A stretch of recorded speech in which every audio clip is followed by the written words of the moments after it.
Shalom saudaraku yang dikasihi oleh Tuhan Yesus. Kita sudah tiba di ayat yang terakhir dari pasal yang terakhir dari Ibrani pasal 13 ayat 25 dengan tema kata terakhir yang mengubah segalanya. Demikianlah firman Tuhan. Kasih karunia menyertai kamu sekalian. Bayangkan Anda sedang menghadapi sebuah ujian yang berat di dalam hidup. Teman-teman menasihati dengan berbagai saran, tetapi ada satu orang bijak yang hanya berkata, kasih karunia menyertaimu.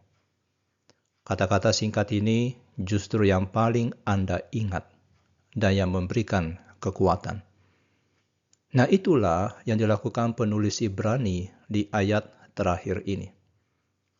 Jadi setelah 13 pasal berisi ajaran teologis yang mendalam, peringatan keras, nasihat praktis, penulis menutup dengan 5 kata dalam bahasa Yunani, kasih karunia menyertai kamu sekalian. Singkat, tapi penuh kuasa. Sederhana, tapi mencakup segalanya. Kenapa kasih karunia dipilih sebagai kata penutup? Karena kasih karunia adalah inti dari seluruh Injil. Kasih karunia berarti Allah memberikan kepada kita apa yang tidak layak kita terima. Pengampunan, keselamatan, kekuatan, dan pengharapan. Tanpa kasih karunia, semua ajaran dalam surat Ibrani hanyalah beban yang mustahil untuk dipikul.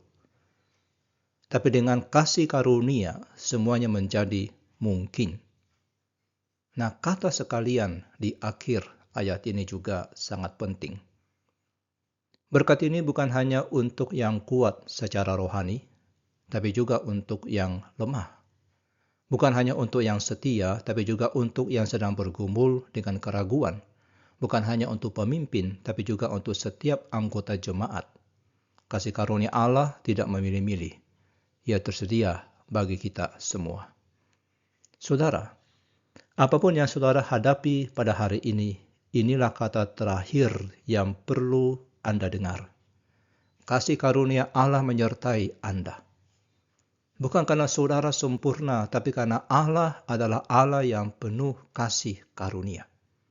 Terimalah berkat ini. Jalani hari ini dengan keyakinan bahwa Anda tidak berjalan dengan kekuatan sendiri, tapi dengan kasih karunia yang tak terbatas dari Allah yang hidup. Dan sebagai refleksi, kasih karunia bukan sekedar kata-kata indah, tapi kuasa Allah yang nyata dalam hidup kita.